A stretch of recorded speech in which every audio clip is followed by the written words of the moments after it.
So if you didn't hear about it already, Xbox is in some hot water. We're talking about tea, gossip. We're talking about the community being outraged and a little bit of drama today.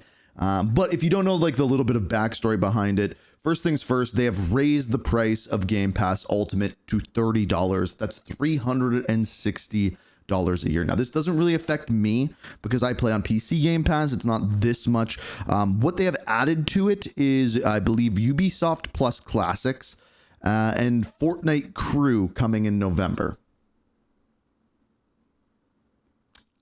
Not much, in other words. Now, they put out some videos addressing this, and as you can see, they got community noted. The price increase was nothing new, being added from $11.99 to $16.49. So like these are things that have happened before, but the backlash was huge to the point where people are dropping Game Pass altogether. People are like, everything's an Xbox. I don't want to play everything anymore.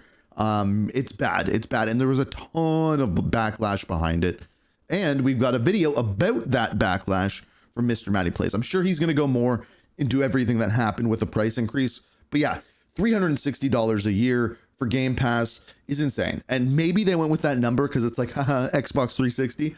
But no, it's way too expensive. And as he says in his thumbnail, they don't care. So this is what he has to say. Xbox, I mean, there's no better way to frame your situation than you made GameStop look good. The GameStop nowadays, that is awful and a shell of themselves. We run a series over on Retro Rebound called the GameStop Roulette. It's exactly what it sounds like. We have dozens upon dozens of videos of us just buying random stuff from GameStop off their website, usually retro games, and just seeing the terrible quality these goods come in for the price they charge. They charge complete in-box prices for discs that come in just like a little sleeve of paper. If that wasn't enough, when you walk in their storefronts nowadays, you see more Funko Pops and t-shirts than actual video games. Very true. We're talking about that GameStop looking good compared to Xbox. How they got there is a funny story, but also we're going to talk about what Xbox executives had to say about this Game Pass price bump, including Xbox president Sarah Bond saying Game Pass is still profitable, and this was before the price hike hit. Okay, cool. Good to know that you're going to make more money off of us. But also, what does Xbox's communications director have to say about the Game Pass price jump? We know Xbox comms has always been rock solid out here. So let's break all of it down. Ladies and gentlemen, if you're new here, you're into what's going on with Xbox, or I'm sorry, Microsoft Gaming. We got to just get into that flow, man. Xbox is so dead, in my opinion. Like, they're just, again, a shell of themselves. That is actually true. And, yeah, it is now Microsoft Gaming. I didn't really think about that, but that is 100% true. I think maybe that's why them and GameStop make a good couple. Before we get into that, it's all positive here in the land of Xbox, ladies and gentlemen. I mean, you fire up your Xbox after a long day of work, boom, advertisement. Xbox Game Pass. Get even more with Ultimate. Starting November 4th, subscription prices will update in applicable regions. Probably a good time. Notice how they don't put the price in that? Time to mention that Xbox jumped the price more than 50% in other regions. Like in Brazil, it's 100% more. Shit. They doubled the price. So yeah, I didn't actually know that. Specific territories as well. It's messed up, man. And again, they by the way, also apparently game pricing in Brazil is like insane. Like basically you can only afford games in Brazil if you're like in the top 1%, because the vast majority make so little in Brazil that I think that was the country I heard that from. Trying to push this whole thing like, hey, it's worth it. You know, we got Fortnite in our $30 bundle, which is usually targeting casual gamers who don't play anything other than Fortnite. But certainly Fortnite gamers will want to spend $30 a month on our Game Pass Ultimate program, right? It makes no sense the audience you're targeting versus what Game Pass actually serves to the core gamer. But again, it's all positive. It's all groovy here. So what has GameStop done to make themselves the hero? Well, beyond just kind of pumping themselves up saying like, don't call it a comeback, bro, like them getting ditched to the side for Game Pass and people coming back to them. Look, I'll tell you this right now, as someone who does a lot of retro game shopping, GameStop's quality of goods is fucking terrible, bro. Where this actually pushes people is the things like Steam. Like realistically is where this pushes people. It doesn't push people back to GameStop whatsoever. Do not spend your money here. But I wouldn't blame you. I wouldn't blame you if you did buy a month of Game Pass through them, because they are keeping Game Pass Ultimate at $20. So Microsoft is changing the value to $30 a month. But if you buy a month of Game Pass Ultimate through GameStop, it's still the usual $20. Or if you're a pro member, for whatever reason nowadays, it's $18.99. This was done after GameStop posted Game Pass, $29.99 every month. You own nothing. GameStop, buy once. So GameStop immediately went in dunking hard. And like, I mean, it's still silly. Like, you're not going to get any of those games. Like, they have signs up for 4 for $40. I've never been into a GameStop and seen that. And if I did, these are like old games. Owned forever. Math isn't hard. I mean, they're not wrong, but here's the thing that I find really interesting, right? Because when they put that tweet up, I went, oh, you know what? I want to do a little bit of quick math on this one. If I bought every first party release from Xbox this year, how much would that run me? And mind you, this is already a bit of an unrealistic scenario because I imagine many of us out there have, out of this lineup here, games that we probably wouldn't end up buying. What I'm going to be talking about is Avowed, South of Midnight, Oblivion Remastered, Doom, Tony Hawk 3+4 Remake. What's interesting is I've actually played all of these. So I would have, except for I didn't play Tony Hawk 3 and 4, but the rest of them that he's going to say, I played on Game Pass, and I would have probably bought them except for maybe South of Midnight. Call of Duty, Black Ops 7, Outer Worlds 2, and Ninja Gaiden 4. I think some of these Ninja games Gaiden are 4, I wouldn't to play all that. of us, but I imagine playing all of these. And Gears, I played not Gears, really a realistic scenario, but again, I probably wouldn't have bought that. Point in all this. So let's say you want to buy the entirety of the Xbox first-party library this year, because that's where Game Pass really puts its value in, like day one games. Ultimate's all about day one games. I do agree with that. It is. If you wanted to buy all of these games here, Avowed 70, South of Midnight 40, Oblivion Remastered 50, and so on, all of these games would add up to $490. But that's way closer to $360 than I thought it was going to be. GameStop said you get to own them. I personally value owning my games. What's the price differential nowadays, right? Well, with the $30 a month that you'd be paying for Xbox Game Pass, you'd go to $360 for the year. So basically you're spending $130 more, aka the equivalent of not even 2 video games nowadays with a $70 price tag, to own everything you bought for the year, versus $360 a year to rent them and eventually see some of those games leave the service that are third party. Now, originally when Game Pass was $20 a month, another thing that's wild is they did this right as their handheld was coming out. Like the Asus, the Rogue X, and like right as that was coming. That's weird. Annual value was $240. And when you size up 240 versus 490 and 360 versus 490, I think it makes Game Pass a much stronger use case. Hence why so many people loved it.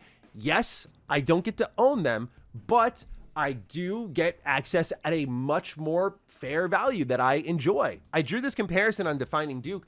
It's a lot like OG Gamers Stand Up, Blockbuster, right? When I went to Blockbuster and I paid like... Yeah, and so this is another thing is... a lot of people have been wondering about Black Ops 7. Will it be a day one game, not on Ultimate? And I don't know this 100%, and I don't want to say this 100%, but it looks like it's only going to be on Ultimate, which if you're a Call of Duty player, a lot of Call of Duty players just play Call of Duty. I'm one of the few that doesn't, but a lot of people are like that. So if you have Ultimate and you're not playing other games, you are paying $360 a year for Black Ops 7. That's kind of what he was saying about the whole Fortnite thing before, how Fortnite people only play Fortnite. Why would they get Game Pass Ultimate for Fortnite, right? $8 for a 1-week rental. And if it was a big game, or honestly as a kid, just one I really liked, I would pay like $14 for the 2-week rental period that Blockbuster did. Why was that value appealing to me as a kid? Because I didn't have a lot of money growing up. So for me, renting those games and getting them done in that weekend or getting them done in that week or 2-week period, that was very valuable to me. I didn't have $50 this commercial for Blockbuster on a brand new video game one time, but I did have, sometimes $10 to $15, and I could spend that there. I rented games naturally all in the the world time. of Blockbuster. You make up the extra scratch over the course of the month. Maybe you buy it outright, which they let you do. And I also knew a lot of people growing up who stole. I never stole my Blockbuster games, but I know a lot of people who just like kept them.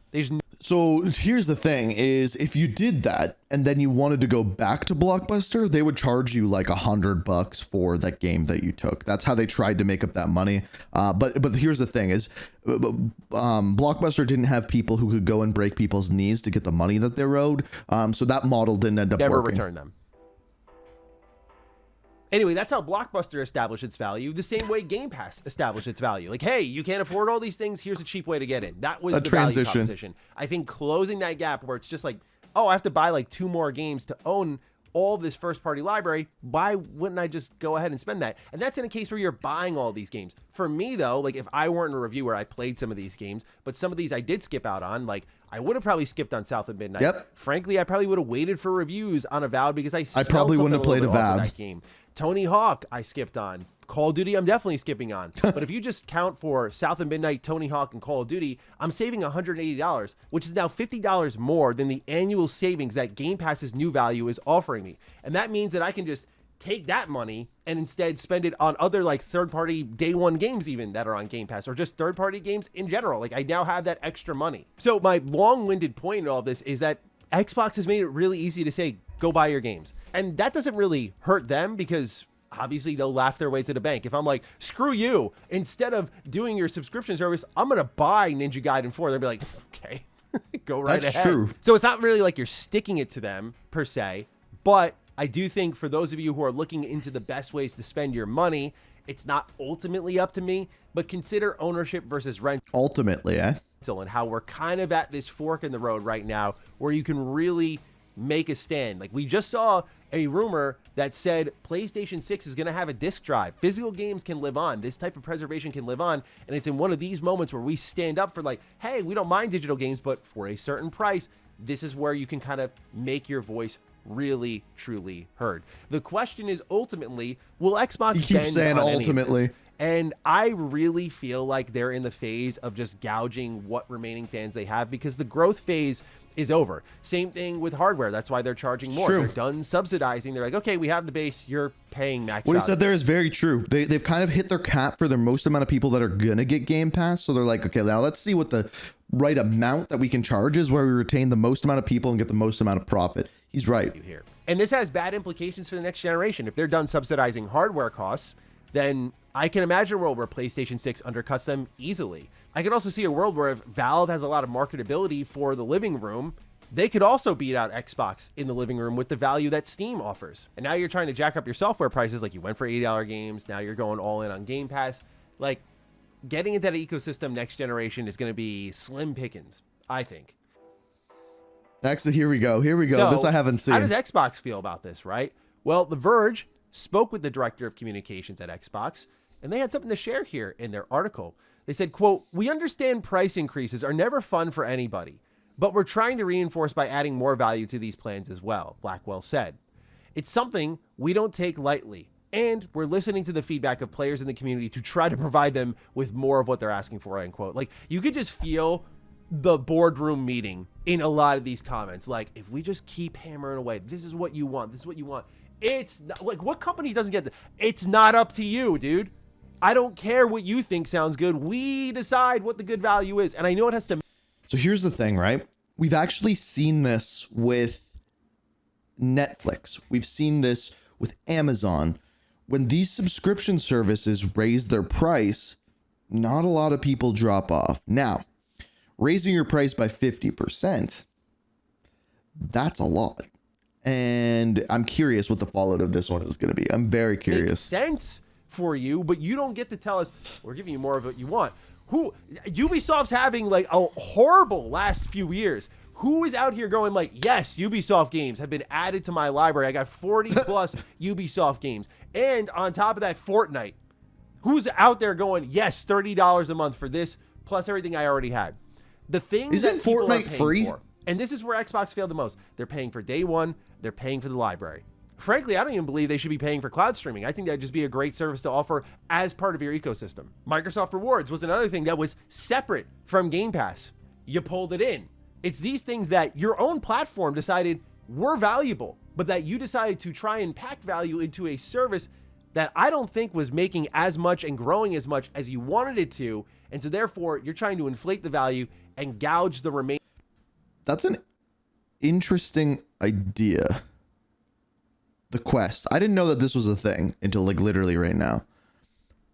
This is a really interesting idea. If done correctly, could be amazing. Customers you have left. So no one was asking for a price increase, of course. But no one was also asking for, hey, you know what would make Game Pass worth it, $30 a month? Fortnite V-Bucks. Like, who... Is that what it is? It's just you get V-Bucks? Move. I'm telling you, man. Ubisoft Classics. That's it. If it was Ubisoft Plus Premium, I think you might have a little bit of a case. Like, oh, I don't have to pay for Ubisoft games day one on Xbox. I could be kind of on board with that. For $30, you're still... That's a good point. That's a really good point. If you were getting day one Ubisoft games, then yes. That's a really good point. Really, but that's not what it is. It's classics. That's a gym membership. I was paying like almost $40 a month for a gym membership. I'm not even trying to sound like a health guru, but like, I think your money's more well spent at the gym than $30 a month on Game Pass. Like, this is the territory we're getting into. Peloton subscriptions and whatnot. It's insane. Like, that's how high it's gotten. But it has become that high because Xbox is, again, trying to drain the remaining funds from their existing fans. Now, when we saw this news, again, the Game Pass profitable or not debate came up. And Xbox president Sarah Bond says Game Pass is still profitable. Here's the quote. During an interview at Tokyo Game Show 2025 with Game Watch via machine translation, Xbox president Sarah Bond was asked about how viable Game Pass is as a business, the past. with the interviewer citing the price alongside the increasing number of titles. Bond responded that in the last fiscal year, Xbox took in $5 billion in revenue, saying that, quote, it's a profitable business, and as more creators join Xbox Game Pass, payments to creators increase, so we think it's a good business for creators, end quote. So if this is true,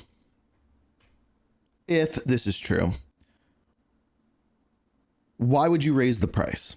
Just to be clear, if you're making $5 billion and you raise the price of, it's of your service by 50%, now you're making $7.5 billion. Like, you're gonna make more, but like, is it just we need more money? Like, is that like, because there's no other plans to spend that? It's just weird. It feels dirty. So this interview happened before the price increase happened. Now, I'm not stupid.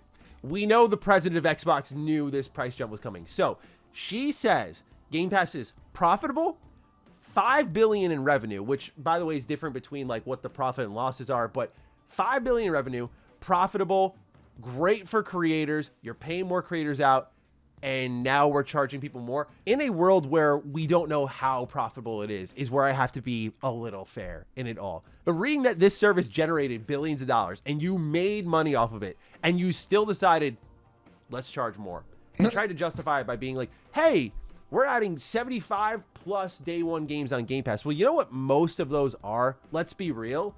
It's indie games, right? Yep. Which are much cheaper deals. Like the Lighthouse just ones. Had the head of the ID at Xbox program say they made their largest investment in Game Pass to date. Chris Charla spoke with Eurogamer and discussed the current state of the subscription service in the face of recent criticism, noting positive sentiment from developers and a desire to return for future projects. Quote, the majority of partners who have had a game in Game Pass want to bring their future titles to the service. As a result, we've signed deals with more than 150 partners to expand the catalog. We continue to engage with hundreds of partners each year to review upcoming titles. Last year, we worked with over 50 teams to sign their first Game Pass deal. This marks our largest investment in Game Pass to date, and we remain focused on delivering the most exciting and diverse catalog in gaming, end quote. And look at the most successful games of the year. A lot of them are indie, right? True. So I don't want to hear this, well, 75. But the indie devs, if they're going to make a successful game like this, aren't going to make it successful like this on Game Pass. Has that ever happened? Has a game ever blown up like that on Game Pass? Have you had a Stardew Valley, Peak, the Schedule 1 on Game Pass? No. Plus day one games, when most of them are indie and they're playing small ball with these indie teams, they're not spending as much as they're trying to tell you. They're giving you high numbers like 150 partners, 50 teams. Like am I in the room looking at the sheet going, I know how much they're spending? Obviously not. But when it is an indie program, these developers charge less because they have lower operating costs. They're usually just trying to get exposure, which, by the way, you got to wonder about that at this point. When day one is no longer a factor, right? Unless you're in the highest tier. Do indies benefit as much? Because it's probably just cheaper and better for the developer to just go and spend your money directly on their game, because many indies find themselves in that like $20 area anyway. But now you have to pay $30 a month, to get day one games, and the next tier below that is $15 a month, and you don't get day one games. I do worry a bit about how great Game Pass was for exposing indies and how it's not really going to be that anymore. This part, I think, sucks the most. Maybe I feel that the most because, like, I'm an indie dev myself. Look, like, yeah, if people ask me a million times, like, would you ever put your game on Game Pass? And before this, I would have been like, hell yeah. Nowadays, I'd really have to think about it. I don't know what my answer would be.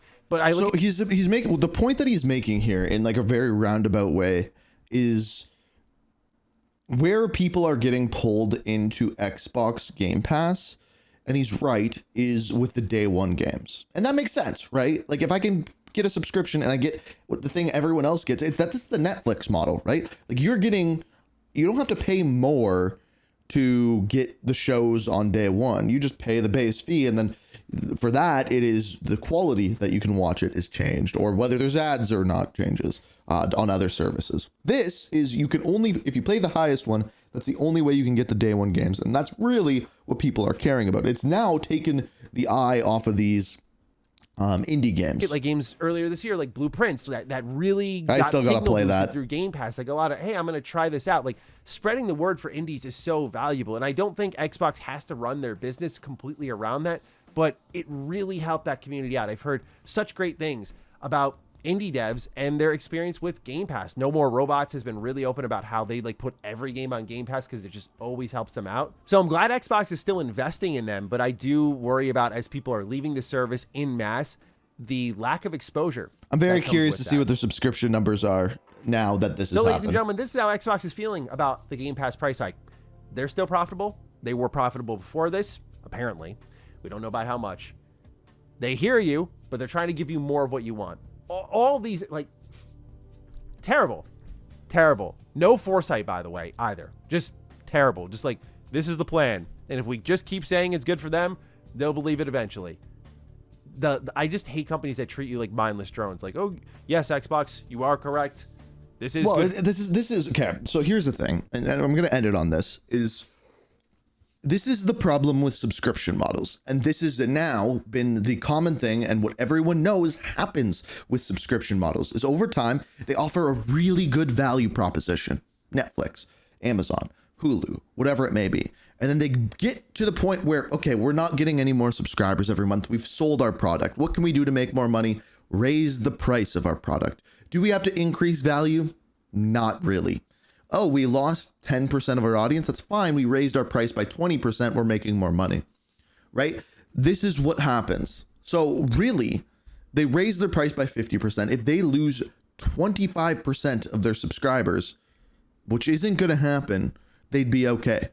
Like, this is what happens. And guess what? Most people, subscriptions are just set it and forget it, right? We subscribe. We forget that we're subscribed. Oh, now the subscription is not $12. It is $30. Holy crap. That's a lot more money a year, right? That's the truth with subscription models.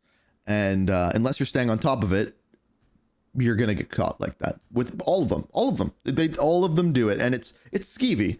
It's the new age skeevy.